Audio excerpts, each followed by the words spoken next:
श्रीरामकृष्ण वचनामृत आणि श्रीमद्भगवद्गीता एक चिंतन या विषयावर आपण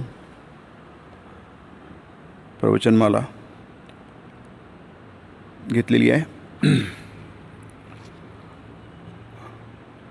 या दोन्ही ग्रंथांमध्ये आपण बघत आहोत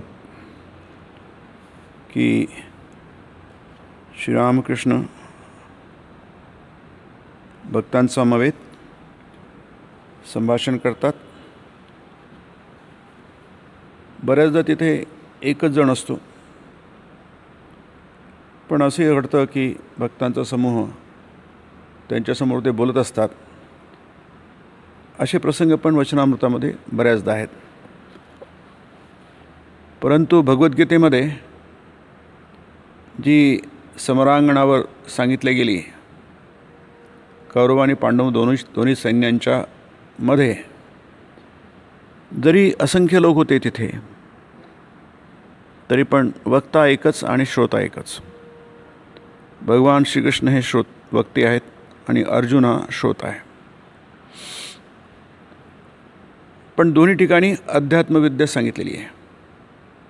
त्यालाच गीतेमध्ये ब्रह्मविद्या म्हटलेलं आहे. ब्रह्मासंबंधीची माहिती, ब्रह्माचं ज्ञान.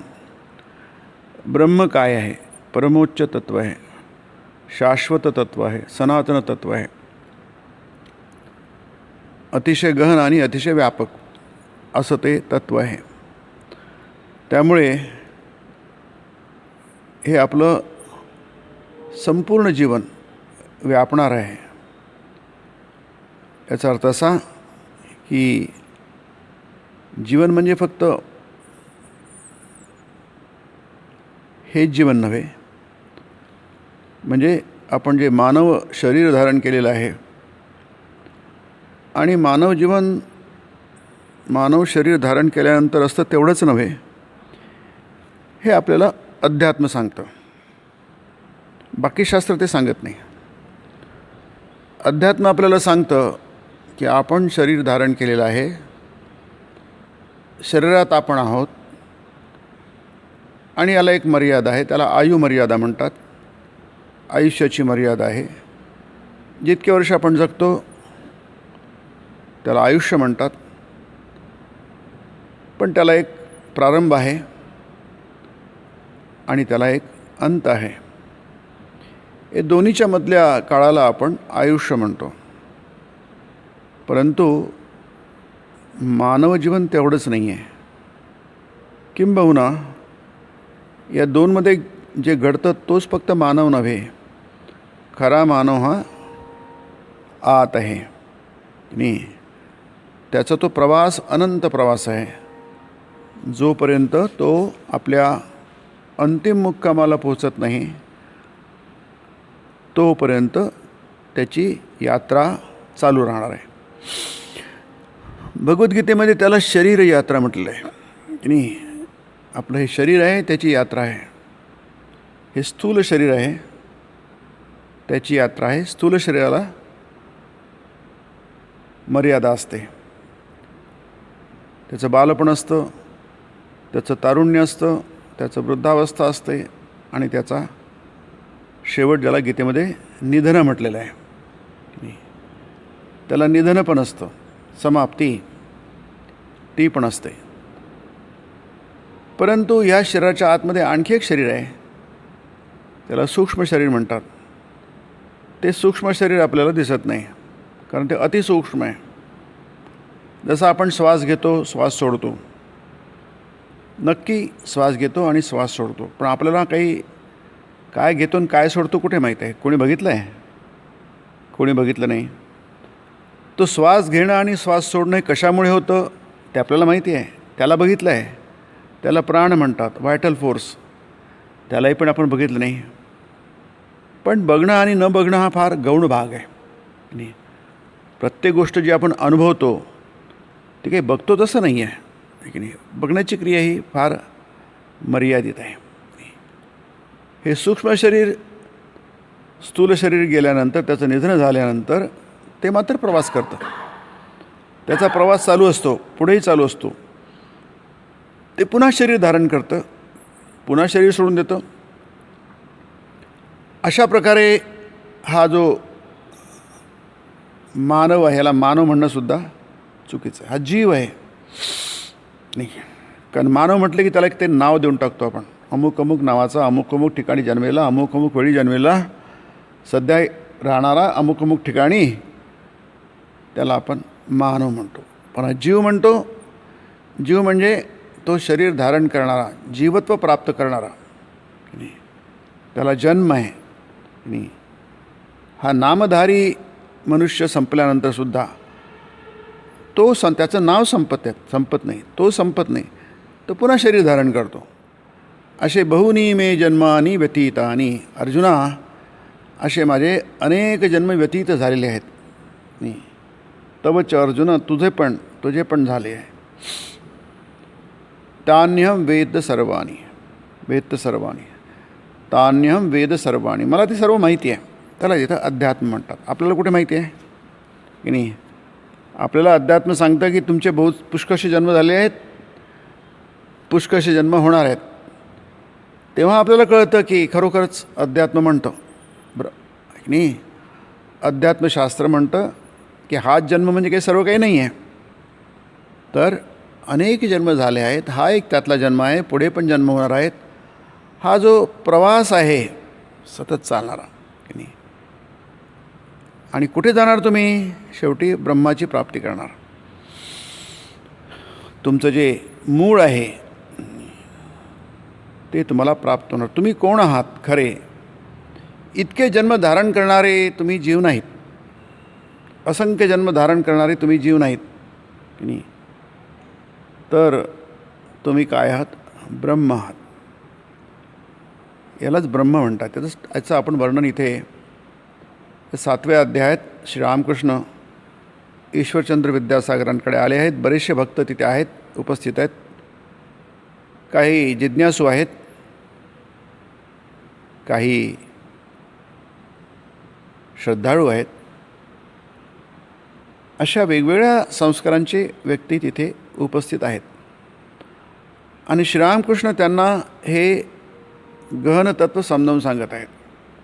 नाही, अतिशय गहन तत्त्व आहे. म्हणून आपल्याकडे बरेचसे ज्ञान आहेत. आता तर ज्ञानाचा विस्फोट झालेला आहे असं आपण म्हणतो. इंटरनेटमुळे, गुगलमुळे, यूट्यूबमुळे आपल्याला आपल्या बोटांवर ज्ञान आलेले म्हणतो. आणि ते ती खरी पण आहे. इतकं सहज सोपी झालेलं आहे. परंतु ब्रह्मविद्या त्यातली नाही आहे की नाही. हे आपल्याला समजायला पाहिजे. हे ज्ञान म्हणजे संपूर्णपणे वेगळं आहे. अध्यात्मविद्या विद्यानाम, 10व्या अध्यायात भगवंत म्हणतात. सगळ्या विद्यांमध्ये अध्यात्मविद्या ही ती खरी विद्या आहे. त्याला विद्या म्हणतात. सा विद्या तीच विद्या खरी की या विभुक्तये, जिनी मनुष्य मुक्त होतो त्याला कळतं की मी जीव नाही, मनुष्य नाही, मी प्राणी नाही, कोणीच नाही. मी काय आहे? अहम ब्रह्मा अस्मी, मी ब्रह्म अस्मी, मी ब्रह्म आहे की नाही. माझं हे छोटंसं व्यक्तिमत्व नाही आहे की नाही. मनुष्य व्यक्तिमत्व म्हणजे फार लघु आहे, छोटंसं आहे, पण पशूंपेक्षा पक्ष्यांपेक्षा नक्की श्रेष्ठ आहे की नाही. या पर्वत, नद्या आणि अरण्यांपेक्षा नक्कीच तो वेगळा आहे. पण खरा मनुष्य हा नव्हे. फक्त याच्यात वैशिष्ट्य असं की तो जाणू शकतो. तो कोण आहे खरा हे जाणू शकतो. हत्ती, गाय, बैल, कोल्हे, कुत्रे हे जाणू शकत नाही. ते जन्माला त्यांना वाटतं मी गाय आहे, मरताना गाय आहे, बस. त्याच्या पलीकडे त्यांचं ज्ञानात काही वृद्धी होत नाही.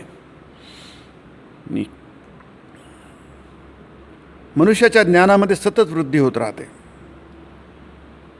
पण जेव्हा त्याला खरं समजतं की तो कोण आहे, की मी जन्म घेणारा जीव नाही, जन्म मरणाच्या पलीकडे असणारा असा जो परमोच्च तत्व आहे त्याला ब्रह्म म्हटलं आहे, तो मी आहे. आणि हे जाणणं म्हणजेच खरं ज्ञान आहे. आणि हेच आपल्या जीवनाचा उद्देश आहे. हे श्रीरामकृष्ण या अध्यायामध्ये आपल्याला वारंवार सांगत आहे की नाही. आणि अगदी शेवटचं वाक्य आहे अध्यायाचं. या अध्यायाचं शेवटचं वाक्य आहे की ईश्वरावरील प्रेमच मानव जीवनाचा उद्देश होय. हे आपल्याला सतत स्वतःला सांगावं लागेल. कारण काय, आपण बऱ्याच गोष्टी करतो, बऱ्याच गोष्टी आपण लक्षात ठेवतो, मेंदूमध्ये राहतात आणि नवीन नवीन गोष्टींची त्यात भर पडत राहते. पुष्कशा जुन्या गोष्टी पुसल्या जातात. परंतु नेहमीच लक्षात ठेवण्यासाठी, सतत आपल्या स्मरणात राहण्यासाठी एक गोष्ट म्हणजे इथलं जे शेवटचं वाक्य आहे ते म्हणतात, तर शेवटचा छोटासा परिच्छेद आहे, हे संपलेलं आहे संवाद, आणि आता ते निघणार, परत जाणार. केव्हा तरी उपदेश संपतो की नाही. जसं ग्रंथांमध्ये अथ असतं ना, अथ गणेशाय नमः. अथ म्हणजे प्रारंभ. कोणत्याही गोष्टीला प्रारंभ असतो, आणि प्रारंभ म्हटलं की शेवट असतो. त्याला इति म्हणतात. इति म्हणजे शेवट. हा शेवट जो आहे हा कधीतरी असतोच, त्याला टाळता येत नाही. कितीही चांगली गोष्ट असो, किती मोठी असतो, महान असो, त्यालाही शेवट असतो. आणि कितीही सामान्य असो, किती दुःखद असो, तरी त्यालाही शेवट असतोच. महाभारत युद्ध झालं सुरू, आणि त्याचा शेवट 18व्या दिवसाच्या शेवटी त्याचा शेवट पण झाला. त्याला 18 दिवस लागलेत. भगवद्गीता प्रारंभ झाली, धर्मक्षेत्रे कुरुक्षेत्रे धृतराष्ट्र उवाच, आणि शेवटी ती संपली. पण तो उपदेश जो आहे मात्र तो मात्र न संपणारा आहे की नाही.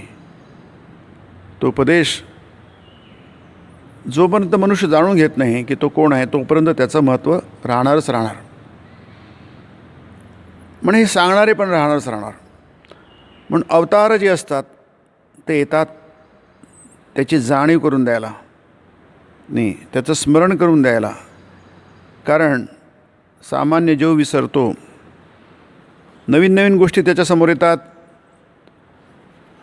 जुन्या गोष्टी पुसल्या जातात, आणखी नवीन येतात, आणखी पुसल्या जातात, काही राहतात, बहुसंख्य निघून जातात, नवीन नवीन आदर्श येतात.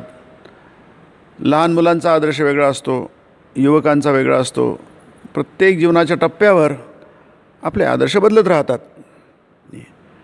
प्रत्येक वेळी वाटतं की हेच आपल्यासाठी महत्त्वाचं आहे, तरुणांना वाटतं की हेच महत्त्वाचं आहे. असं ते प्रत्येक याचा लहान मुलांना वाटतं की हेच महत्त्वाचं आहे. परंतु महापुरुष सांगतात की नाही, इथे म्हटलं आहे की हा महापुरुष आहे तरी कोण. आता संवाद संपला, श्रीरामकृष्ण आता उठतील. आपण ते पुढच्या वेळी पुन्हा बघू. फक्त मी शेवटचे 2-3 वाक्य बघतो इथे की श्रीरामकृष्ण आता जायला निघतात आहे, आणि त्यांना गाडीत बसवून द्यायला सगळेजण गाडीपाशी जातात आहे की नाही. आणि गाडी दक्षिणेश्वरच्या दिशेने, उत्तर दिशेने ती जाते आहे. गाडी विद्यासागरांनी व इतर मंडळींनी श्रीरामकृष्णांना प्रणाम केला, म्हणजे निरोप देतात आहे त्यांना. गाडी उत्तर दिशेने हाकली गेली, कारण उत्तर दिशेला दक्षिणेश्वर आहे, जिथे ते राहतात. ती दक्षिणेश्वरच्या कालीवाडीला जाणार. अजूनही सर्वजण गाडीच्या दिशेने सारखे बघत उभे आहेत. गाडी आपली रस्त्याला लागली, पण सगळेजण स्वतःला विसरलेले आहेत आणि तिथेच उभे आहेत. आपण पोचलो की मागे वळतो, पाठ दाखवतो. परंतु जोपर्यंत ती गाडी दिशेनाशी होत नाही तोपर्यंत सगळेजण तिथे उभत आहेत, जणू आपल्याशीच विचार करत आहेत. महाभारतामध्ये फार छान प्रसंग येतात. भगवान कृष्ण नेहमीच पांडवांघरी असतात की नाही. ज्ञानदेव म्हणे व्यासाची आखुणे, द्वारकेचे राणे पांडवा घरी. आणि मग कधीतरी निरोप घ्यावाच लागतो की नाही. आता कृष्णाची निरोप घेण्याची इच्छा नाही आहे, जाण्याची इच्छा नाही आहे, आणि पांडवांनाही निरोप देण्याची इच्छा नाही आहे. दोघांनाही वाटतं, कृष्णाला वाटतं की आपण इथंच राहून जावं, पांडवांना वाटतं की कृष्णाने इथंच राहून जावं. तरी पण व्यवहार नावा गोष्ट असते की नाही. जसं म्हटलं की येणं आणि जाणं दोन्ही असतंच की नाही. आलं की जावंच लागतं. मग निरोप द्यायचा की नाही. ते निरोप देण्याचा प्रसंग महाभारतामध्ये इतका सुंदर रंगवून सांगला जात आहे. रंगवून म्हणण्यापेक्षा तो अगदी जिवंत आहे तो की नाही. की निरोप देणं म्हणजे काय. पांडव कृष्णाला कसा निरोप देतात. पांडव म्हणजे कुंती, द्रौपदी सगळे झाले, किंबहुना संपूर्ण हस्तिनापूरचे लोक, नगरवासी, प्रजाजन कृष्णाला कसा निरोप देतात, तो असा हृदय प्रसंग आपल्याला महाभारतात फार सुंदर आढळून येतो आहे की नाही. आता आपल्याला प्रसंग बघायचा नाही आहे, परंतु त्यातला जोपर्यंत अगदी त्यांना नगरसीमेपर्यंत पोचवला जातं सगळेजण की नाही. युधिष्ठिराने घेतले आहेत रथाचे, म्हणजे स्वतः सारथी झालेले आहेत आणि भीमानी छत्र धरलं आहे कृष्णाच्या डोक्यावर. अर्जुन छत्र चामर ढाळतो आहे, असं सुंदर वर्णन आहे. आणि अगदी सीमेपर्यंत पोचून देतात त्याला की नाही. मग शेवटी कृष्ण म्हणतात आता तुम्ही परत जा की नाही. तरी जात नाहीत ते, उभेच राहतात सगळेजण. आणि मग कृष्ण अगदी दिसेनासा होईपर्यंत, रथ त्याचा दिसेनासा होईपर्यंत सगळेजण तिथे उभे राहतात, असं वर्णन आपण महाभारतात बघतो की नाही. मग अतिशय जड अंतःकरणाने सगळेजण परत फिरतात. हे काय दर्शवितं. हे दर्शवितं की कृष्ण सगळ्यांच्या दृष्टीने फार महत्त्वाचा आहे की नाही. तो अतिशय प्रेमाची वस्तू आहे की नाही. ज्याच्यावर आपण इतकं प्रेम करतो त्याच्याच बाबतीत असं घडतं नाही, तेरवी घडत नाही की नाही. असं घडतं का प्रत्येकाच्या बाबतीमध्ये. असं घडत नाही. पण कृष्णाच्या बाबतीमध्ये आपल्याला महाभारतामध्ये वारंवार तसं दिसतं. कारण काय, सगळ्यांचं कृष्णावर खूप प्रेम आहे. पांडवांचं कृष्णावर खूप प्रेम आहे, द्रौपदी कुंतीचं खूप प्रेम आहे, आणि म्हणून असं घडतं. तिथे अगदी इथे लिहिलं आहे, सगळेजण कसे मुग्ध होऊन गेले आहेत. मुग्ध म्हणजे स्वतःला विसरलेले आहेत की नाही. वेळ विसरलेले आहेत, स्थान विसरलेले आहेत नाही, प्रसंग विसरलेले आहेत. असं आपल्याला विसरायला पाडणारे प्रसंग जगामध्ये फारच येतात, कमी येतात नाही. आणि ते ईश्वराचं प्रेम असतं ते तशा प्रकारचं असतं मी. अजूनही सर्वजण गाडीच्या दिशेने सारखे बघत उभे होते. उभे आहेत सतत. आता गाडीकडे बघण्यासारखं काय, गाडी गेली की, पण त्या स्मृती, त्या मधुर स्मृती, गोड आठवणी त्या तशाच माणसाच्या मनात राहतात. तो विसरू पाहता विसरत नाही, विसरू जाता विसरत नाही. आणि त्याच आपल्या दृष्टीने फार महत्त्वाचे असतात. ते संस्कार धारण करतात, आणि जे नकारात्मक संस्कार असतात ते सगळे पुसून टाकतात. म्हणून याचं फार महत्त्व आहे. श्रवणाचं महत्त्व आहे, अध्ययनाचं महत्त्व आहे, दर्शनाचं महत्त्व आहे. यासाठीच आहेत की आपल्या मनामध्ये घर करून बसतात. जशा नकारात्मक गोष्टी असतात आपल्या जीवनामध्ये असंख्य असतात, त्या आपल्या मनामध्ये जशा घर करून बसतात, तसंच या मधुर सकारात्मक स्मृती ज्या असतात, संस्कार जे असतात, ते अतिशय महत्त्वाचे असतात नाही. ते नकारात्मक तत्वांशी युद्ध करतात, संघर्ष करतात, आणि त्यांना नाहीसं करतात, नष्ट करतात. म्हणून इथे मास्तर महाशयांनी तिथे तेच म्हणतात आहे, स्वतःचं नाव न घेता सर्वजण म्हणतात असं म्हणतात आहे ते, पण त्यांचे शब्द आहे ते.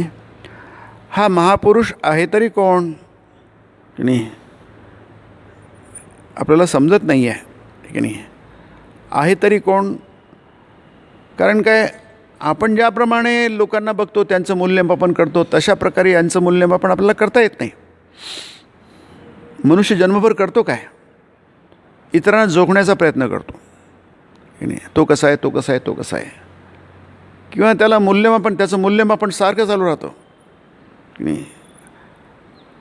मग तसंच आपण महापुरुषांचं पण मूल्यमापन करतो, पण ते करता येत नाही. याचं कारण काय? आपले जे निकष असतात, कसोटे असतात, ते इथं लागू होत नाही. काहीतरी स्वार्थ असल्याशिवाय, काहीतरी आपला मतलब साधत असल्याशिवाय आपण काही करत नाही. हा माणसाचा स्वभाव आहे. पण इथे ईश्वरावर तो इतकं प्रेम करतो. हा माणूस कसा आहे बघा, हा ईश्वरावर इतका प्रेम करतो आणि जीवांच्या कल्याणार्थ घरोघरी आपण होऊन जातो की नाही. म्हणजे अहेतुक करुणा निधान आहेत. अहेतुक म्हणजे हेतू नाही, म्हणजे हेतू नाही म्हणजे स्वार्थ नाही आहे हातून. स्वतःला त्याने त्यातून काहीही मिळवायचं नाही आहे. आपल्याला स्वतःला काही जर मिळत नसेल तर आपण काही करणार नाही. याच्याविषयी वचनामृतात पण आहे, थोडं ग्राम्य भाषेत लिहिलेलं आहे. परंतु ही गोष्ट तीच की आपलं जर काही साधत नसेल, स्वार्थ साधत नसेल, तर आपण एक पाऊलसुद्धा पुढे टाकायला तयार नसतो. कधीकधी स्वार्थ हा दृश्यरूपात दिसतो, स्पष्ट दिसतो, कधी तो अस्पष्ट असतो, भरून दिसत नाही, कधी कधी नाहीच आहे असं वाटतं, पण असतो मात्र नक्की की नाही. त्याला शोधून काढावं लागतं. तसंच इथे म्हटलं, अहंकाराला शोधून काढावं लागतं आणि त्याला नाहीसं करावं लागतं. जसं आपण तांदूळ वगैरे निवडतो, धान्य निवडतो, मग काय करतो आपण? त्याच्यामध्ये कुठे खडे आहेत बघतो, शोधतो की नाही, आणि शोधून शोधून सापडला आपल्याला की त्याला उचलतो चिमटीने आणि बाजूला फेकून देतो की नाही. तसेच राहू देत नाही. आपल्याला सापडल्यानंतर आपण त्याला त्या धान्यापासून वेगळं करतो आणि त्याला दूर ठेवतो. त्याचप्रमाणे आपल्याला शोधून बघावं लागतं नाही, त्याचा शोध घ्यावा लागतो, अन्वेषण करावं लागतं नाही. तर इथे हा महापुरुष आहे तरी कोण? ईश्वरावर तो इतकं प्रेम करतो. आता ईश्वरावर प्रेम करणं हे अतिशय निस्वार्थपणा. स्वार्थपणा असला की प्रेम, खरं प्रेम तिथे नसतं. तिथे काही ना काहीतरी स्वार्थ दडला असतो. श्रीरामकृष्ण हे आपल्यामध्ये आदर्श आहेत. प्रेम कसं करावं हे आपल्याला त्यांच्याकडनं शिकता येतं. काहीच नाही, स्वार्थ शोधून सुद्धा सापडणार नाही की नाही.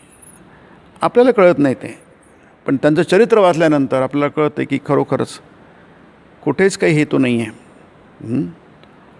आणि दुसरं गोष्ट म्हणजे फक्त ते ईश्वरावर प्रेम करतातच नाही, पण जीवांच्या कल्याणार्थ खरोखरी घरोघरी आपण होऊन जातो स्वतःहून. त्याच्यातही त्यांचा स्वार्थ काही नाही आहे. आपणहून घरोघरी जातो आणि काय मागतो? डोनेशन मागतो आहे नाही, तो काय करतो आहे? प्रेम कसं करायचं शिकवतो आपल्याला. कशासाठी? जीवांच्या कल्याणार्थ. इथं मनुष्याच्या कल्याणार्थ नाही, जीवांच्या कल्याणार्थ. जीवाचं कल्याण झालं पाहिजे नाही, म्हणजे तो भवसागराच्या पार गेला पाहिजे. यासाठी तुम्हाला कोणताही विद्वान पंडित सांगू शकणार नाही आहे की नाही. जो ईश्वरावर खरं खरं प्रेम करतो, अहेतुक निस्वार्थ प्रेम करतो, तोच सांगू शकेल आणि त्यांनीच आपलं कल्याण होईल की नाही. जो प्रेम करत नाही, जो सांगेल, त्याचा काही उपयोग होत नाही. आणि म्हणून ते लोक येत नाही तर हे तिकडे जातात. पर्वत जर आपल्याकडे येत नसेल तर आपण पर्वताकडे जायला पाहिजे. आणि साऱ्यांना काय सांगतो? साऱ्यांना सांगतो की ईश्वरावरील प्रेमच मानव जीवनाचा उद्देश होय नाही.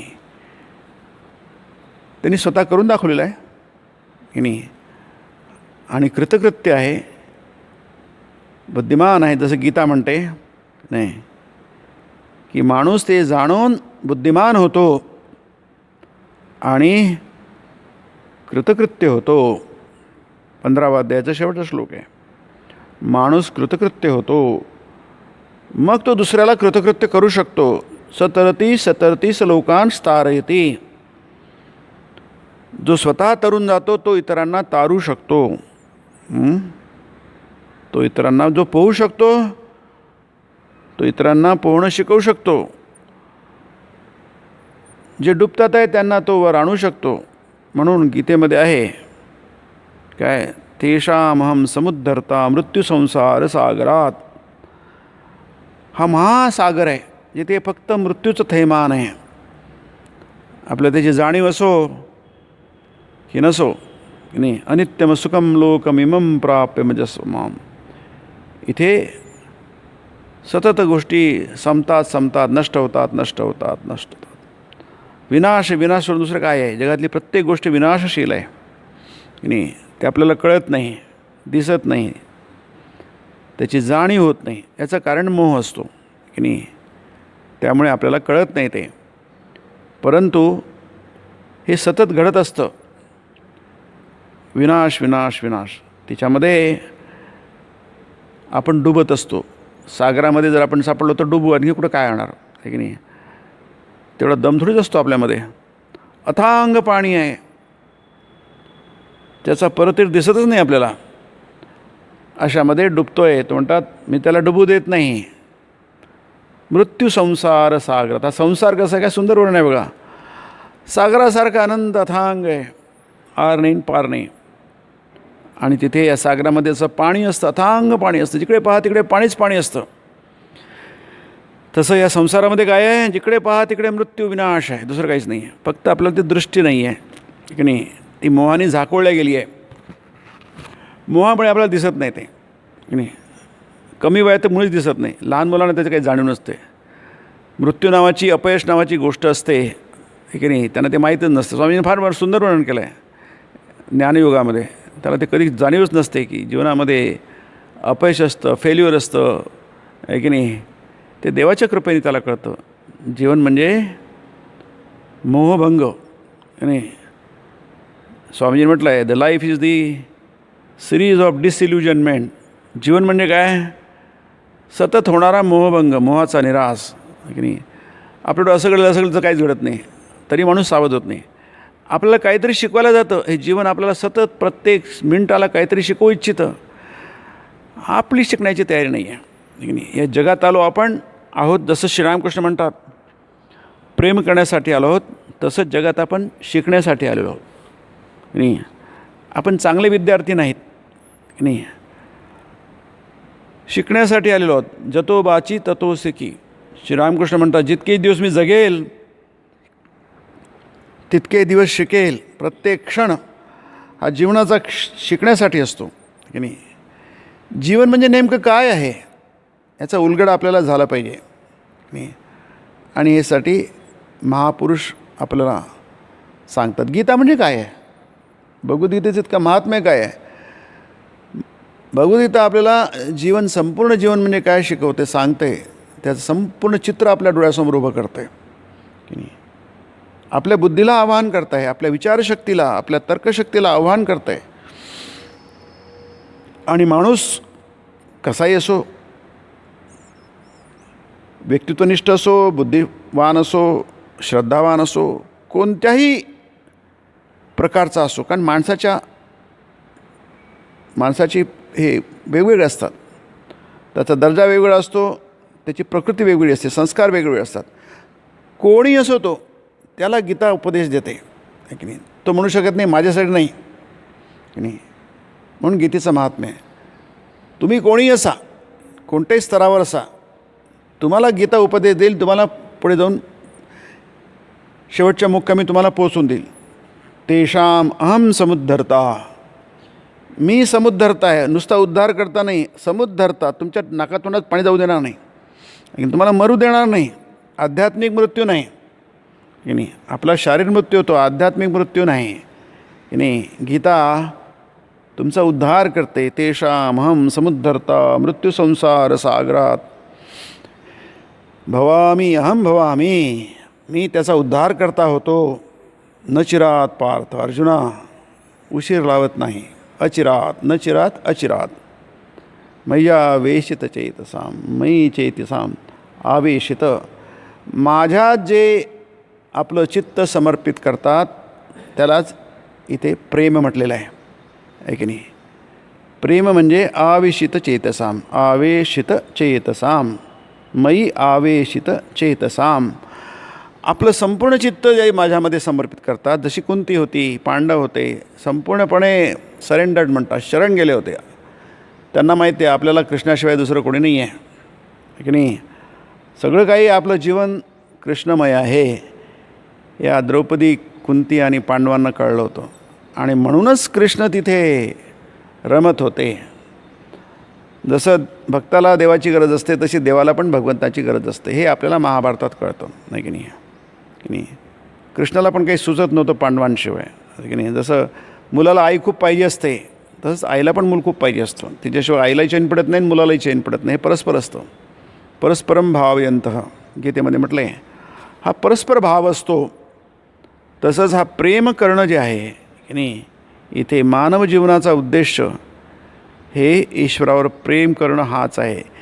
हे आपण वारंवार विसरतो, सतत विसरतो म्हणजे आपल्याला माहीत असलं तर विसरण्याचा प्रश्न येईल, माहीत नसलं तर विसरण्याचा प्रश्नच येणार नाही. माहीत झाल्यानंतर पण आपण वारंवार विसरतो. म्हणून भगवंत दयामय होऊन, करुणामय होऊन आणि स्वतःहून आपल्यासमोर येतात, आपल्याकडे येतात आणि वारंवार सांगतात, जेणेकरून तो संस्कार बनेल आणि मग कधीमधी होणारी गोष्ट ती आपल्याला सतत निरंतर सदोदित होईल. आणि साऱ्यांना सांगतो की ईश्वरावरील प्रेमच मानव जीवनाचा उद्देश आहे. आणि तुम्ही काही करा, किती गोष्टी करा, परंतु उद्देश मात्र तो होऊ शकत नाही. प्रेम करणं संसारावर प्रेम नाही तर ईश्वरावर प्रेम, हे मानव जीवनाचं उद्देश आहे. आणि त्यासाठी ईश्वर सतत प्रयत्नशील असतात की नाही. प्रयत्नशील म्हणजे कर्मशील असतो. ईश्वर सतत प्रयत्न करत असतो. जशी आई सतत प्रयत्न करत असते मुलाला मोठं करण्याची, त्याला शिकवण्याची, तिचा सतत प्रयत्न चालू असतो. कारण तिची हाडाची शिक्षिका असते की नाही. ती सतत शिकवत असते आपल्या मुलाला. तसंच परमेश्वर आपल्याला सतत शिकवत असतो, सांगत असतो आणि सतत तो त्याला म्हणतात अंतर्यामी म्हणतात, अंतरात्मा म्हणतात नाही. म्हणून देवाला अंतरात्मा म्हणतात. आत राहून तो शिकवतो नाही. परमात्मा आहे तो, सर्वश्रेष्ठ आपलं तत्त्व आहे. हृदय सर्वस्य विष्ठितम, आपल्या हृदयामध्ये ते विराजमान आहे की नाही. तो आपल्या जवळ आहे. 13व्या अध्यायात आपण बघितलं आहे, नेहमीच तो श्लोक बघतो आपण. उपद्रष्टा म्हणताच आपल्या अतिशय जवळ आहे. आणि जवळवरून बघतो. जसं लहान मुलाजवळ आई नेहमी असते आणि त्याच्यावर सतत लक्ष ठेवून असते, त्याला उपद्रष्टा म्हणतात. उप म्हणजे निकट, जवळ. आता उपवास येईलच परवाचा मंगळवारी की नाही. उपद्रष्टा जवळ असतो, आपल्या अतिशय जवळून आपल्याला लक्ष ठेवतो आहे तो. मुलाला माहीत नाही आहे आपल्याकडे लक्ष ठेवून आहे म्हणून. तसंच आपल्याला माहीत नाही आहे की ईश्वर आपल्या जवळ आहे, इतका जवळ आहे, निकट आहे की तो आपल्याला लक्ष ठेवून आहे. अनुमंता, जे काही करतो आहे त्याला अनुमोदन करतो आहे, म्हणजे करतो किंवा करत नाही या अर्थाने की नाही. तर हा ईश्वर सतत आपल्या निकट आहे याची जाणीव सतत करून द्यावी लागते. जशी लहान मुलं विसरतात, दंग होतात, तसेच आपण पण दंग होऊन जातो संसारामध्ये. पण सतत आठवण ठेवण्यासाठी हे महापुरुष येत असतात आणि आपल्याला शिकवतात की ईश्वरावर प्रेम करा. संतांनी काय शिकवलं आपल्याला? एकच गोष्ट शिकवली की प्रेम करा, पण तो ईश्वरावर प्रेम करा. त्यालाच खरं खरं प्रेम म्हणतात. आणि हे घरोघरी जाणं, जीवाच्या कल्याणार्थ त्यांना सांगणं, हे कर्म आहे की नाही. हे कर्म आहे. ऐकणं हे सुद्धा कर्म आहे. क्रिया म्हणजे कर्म. ऐकतो हे क्रियापद आहे. आणि ऐकणं कर्म, पण ते फक्त निष्काम भावाने व्हायला पाहिजे. मग ईश्वराचं दर्शन होतं असं श्रीरामकृष्ण म्हणतात की नाही. आता श्रीरामकृष्ण सांगतात आहे, उपदेश देतात आहे, घरोघरी जातात आहे, ईश्वरावर प्रेम करा सांगतात आहे आणि ते निष्काम आहे की नाही. म्हणून श्रीरामकृष्ण सांगतात की कर्म नक्कीच करायला हवं, 100% करायला हवं, खूप करायला हवं, भरपूर करायला हवं, दिवसरात्र करायला हवं, निरलस भावाने करायला हवं, आळस सोडून करायला हवं. गीतेमध्ये आहे की नाही, तुम्ही आळस सोडून कर्म करा, मीच असंच करतो आहे की नाही. म्हणजे न तंद्रिता अतंद्रिता हा म्हटलं आहे, म्हणजे कोणताही आळस येऊ न देता, सुस्ती नाही आहे माझ्यामध्ये की नाही, सतत कर्मशील आहे. परंतु साधारण माणूस करतो तसं कर्म करत नाही ते. तर ते कर्म कसं आहे, निष्काम भावाने केलं. श्रीरामकृष्ण म्हणतात निष्काम भावाने कर्म करता करता माणसाचं ईश्वरावर प्रेम उत्पन्न होतं. कारण प्रश्न येईलच पुन्हा ना, ईश्वरावर प्रेम करा म्हणता, ठीक आहे आम्ही प्रेम करू, म्हणजे काय, प्रेम अशी विचित्र गोष्ट आहे की आपल्याला काय करायचं नेमकं समजत नाही की नाही. प्रेम करणं म्हणजे नेमकं काय आहे की नाही. आपण करतो प्रेम, सगळं जगच एकमेकांवर प्रेम करतं की नाही, तरी पण प्रेम काय आहे नक्की कळतच नाही माणसाला नाही. म्हणून प्रेम करा, प्रेम हे कर्म आहे एका दृष्टीने नाही, परंतु निष्काम भावाने करू शकल्यास तुम्ही ईश्वराला प्राप्त करू शकाल की नाही. सुंदर आहे बघा. म्हणून प्रत्येक गोष्ट ही निष्काम भावाने करायला पाहिजे, हे सूत्र आहे. कर्म निष्काम भावाने करू शकल्यास ईश्वरावर प्रेम उत्पन्न होतं, जे आता नाही आहे किंवा कमी आहे. कमी असलेलं प्रेम वाढतं. आपल्याला कर्म करणं माहिती आहे की नाही, म्हणजे ईश्वरासाठी कर्म करतो आपण, पूजा कर्म केली ईश्वराची, ते कर्म आहे की नाही. श्रवण केलं हे कर्म आहे. प्रत्येक कर्म हे निष्काम भावाने करू शकण्याचा प्रयत्न केला पाहिजे. मग निष्काम भाव काय हे सुद्धा आपल्याला समजून घ्यावं लागेल. आणि मग काय होतं, हळूहळू त्याची कृपा होते, प्रसन्न होतो, देव प्रसन्न होतो. 18व्या अध्यायात आपल्याला दिसतं ओके की माझी प्रसन्नता मत्कृपा असं म्हटलं आहे आणि माझी कृपा प्राप्त होते आणि मग मी त्या भक्ताला प्राप्त होतो. मग कसं प्राप्त होतो, इतकं प्राप्त होतो जणू काही कोणी आपला जुना मित्र, खूप जुना मित्र आपल्याला भेटायला येतो की मग आपण काय करतो, त्याला बसवतो, त्याची गप्पा मारतो आहे की नाही. त्याला बघतो, त्याच्याशी गप्पा मारतो, जुन्या जुन्या आठवणी काढतो की नाही, आणि आपण सगळं जग विसरून जातो त्या काळापुरतं का होईना. त्याला आपण प्रेम म्हणतो नाही. प्रेम म्हणजे काय असतं, त्याच्याबरोबर बोलता येतं, इतकं स्पष्ट बोलता येतं जसं तुमच्याशी मी बोलतो आहे ते. आपल्याला माहिती आहे ना, ध्रुवाला प्रसन्न झाले होते देव. ध्रुवाने खूप तपश्चर्या केली आणि देव प्रसन्न झाले आणि मग देव ध्रुवाशी बोललेत असं वर्णन आपण भागवतामध्ये बघतो की नाही. त्याच्याशी बोललेत की नाही. ध्रुवाला पण बोलायचं होतं पण ध्रुवाला बोलता येत नव्हतं, तो अति छोटासा आहे, त्याला देवाची स्तुती करायची होती, तो अगदी मुग्ध होऊन गेला, भारावून गेला की नाही. परंतु त्याला काही बोलता येत नाही, लहान आहे, त्याला काही आपल्या भावना व्यक्त करता येत नाही. आता काय करणार, करायच्या तर आहेत. मग ते प्रॉब्लेम त्यांनी देवाने सोडून दिला आहे की नाही. तुम्हाला तुमचा प्रॉब्लेम सोडवता येत नाही, मग देव स्वतःहून येतो, त्याच्या गालाला शंका लावला, मग स्तुती करायला लागली. ती स्तुती आपल्याच्यात आहे, भागवतात आहे. प्रल्हादाने खूप स्तुती केली देवाची की नाही, प्रसन्न झाले देव की नाही. वर माग म्हणाले, ध्रुवालाही वर माग म्हणाले, प्रल्हादालाही वर माग म्हणाले. वरदान, वर देणं त्याला वरदान म्हणतात नाही. प्रत्यक्ष देवाचं दर्शन होतं, त्याच्याशी बोलता येतं. जसं सध्या मी तुमच्याशी बोलतो आहे ना, तसं हे सांगण्याची गरज नाही आहे. बोलता येतं म्हणजे बोलता येतं. आपला विश्वास बसत नाही, आपल्याला वाटतं काहीतरी कल्पना आहेत ह्या. म्हणून श्रीरामकृष्ण अगदी ठासून निकसून सांगतात, कसं हे बघा मी तुमच्याशी बोलतो आहे ना, तसं देवाशी. म्हणजे देव काही कल्पना नाही आहे, कवी कल्पना नाही आहे. तर देव ही आपण ज्याचा अनुभव घेतो पंचेंद्रियानी, त्यापेक्षासुद्धा स्पष्ट अनुभव होतो आहे. हे कळलं तर देवावर प्रेम बसेल. मग आपण देवासंबंधी जेवढ्या गोष्टी आहेत त्याच्या निकट जाण्याचा प्रयत्न करू, आहे की नाही. आता लोक उपवास करतात, आषाढी एकादशी येते परवा, मोठी एकादशी, आहे की नाही. कशा लोक एकादशी करतात? देवाच्या नावाने करतात ते, आहे की नाही. उपवास, वास म्हणजे राहणं, उप म्हणजे निकट, उपवास करा, देवाच्या निकट राहण्याचा प्रयत्न करा, देवाची आठवण करा, तो विशेष दिवस आहे अशा अर्थाने. मग त्या अर्थाने एक संस्कार आपल्यामध्ये पडतो, हां हे देवाला आहे. वारी करता त्यावेळी यावर्षी वारी बंद आहे, कमी आहे की नाही. मग देवाचं दर्शन घ्या, देवाचं नाव घ्या, भजन करा, कीर्तन करा, आहे की नाही. त्याचं स्मरण करा. हे सगळं कसं आहे? देवाला धरून आहे. कोण करतात? ज्याचं देवावर प्रेम आहे ते करतात, आहे की नाही. ज्याचं जितकं प्रेम आहे तितकं करतो, ज्याचं नाही आहे तो काहीच करत नाही, वाटेलाच जात नाही त्याच्या. म्हणून देवावर प्रेम करायला हवं हे आपल्याला शिकवतात श्रीरामकृष्ण, आहे की नाही. आणि शिकवायला अवतार महापुरुषांची गरज असते आणि त्यांचेच प्रतिनिधी म्हणून संत येतात.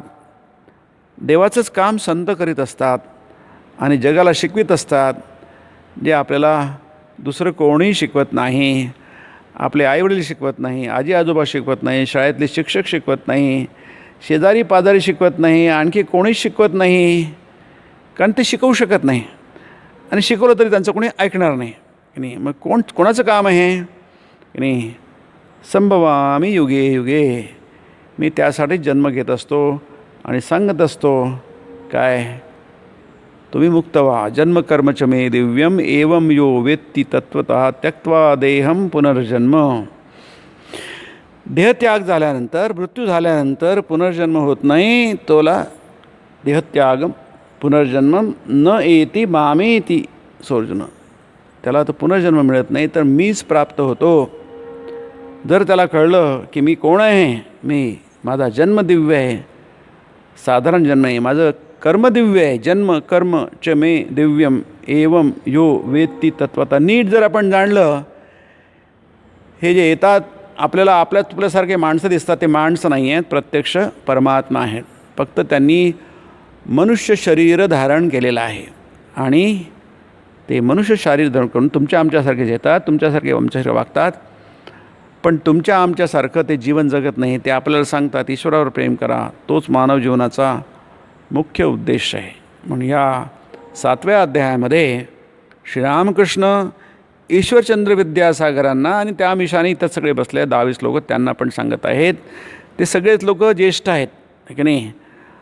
ईश्वरचंद्र विद्यासागर तर रामकृष्णांपेक्षा सुद्धा ज्येष्ठ आहे, 6-7 वर्षांनी किंवा जास्तीच वर्षांनी ज्येष्ठ आहेत. पण त्यांना हे माहीत नाही आहे. ते म्हणतात मी नवीनच गोष्ट शिकलो, त्यांना माहीत नाही आहे. ते विद्वान आहेत, पंडित आहेत, उपनिषद सगळं वाचलं आहे, पण ईश्वरावर प्रेम करण्यासाठी मानव जीवन आहे हे त्यांना कोणी सांगितलं नाही.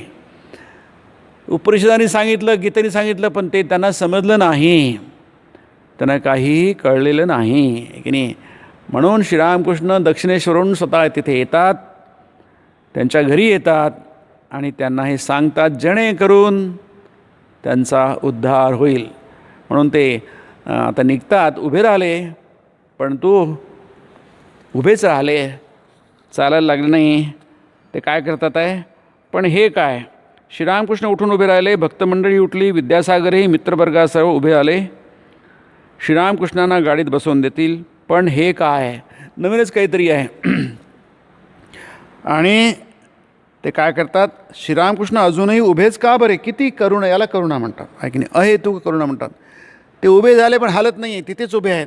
काय करतात, हाताच्या बोटांवर ते मूलमंत्र जपताहेत की नाही. जपता जपता भावाविष्ट होत आहेत. अहेतुक दया सिंधू, सिंधू म्हणजे सागर, दयेचे सागर.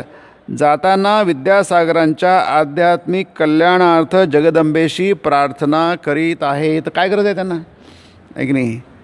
पण नाही, ती गरज तुम्हाला आम्हाला भासत नाही आहे, त्यांना मात्र भासते. काय, जीवाचा उद्धार झाला पाहिजे की नाही.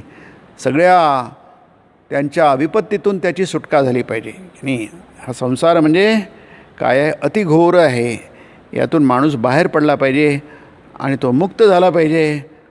त्याची समस्या नेहमीसाठी सुटली पाहिजे आणि ती सुटेल ज्या मनुष्याला कळेल की ईश्वर आहे आणि ईश्वरावर प्रेम करणं हा एकमेव त्याच्या जीवनाचा उद्देश आहे की नाही. आपण पुढचं ह्या पुढच्या मंगळवारी बघूया. ओम निरंजनम नित्यमनंतरूपम भक्तानुकंपाद्रितविग्रहं वै ईशावतारं परमेशमीड्यं रामकृष्णं शिरसा नमामि.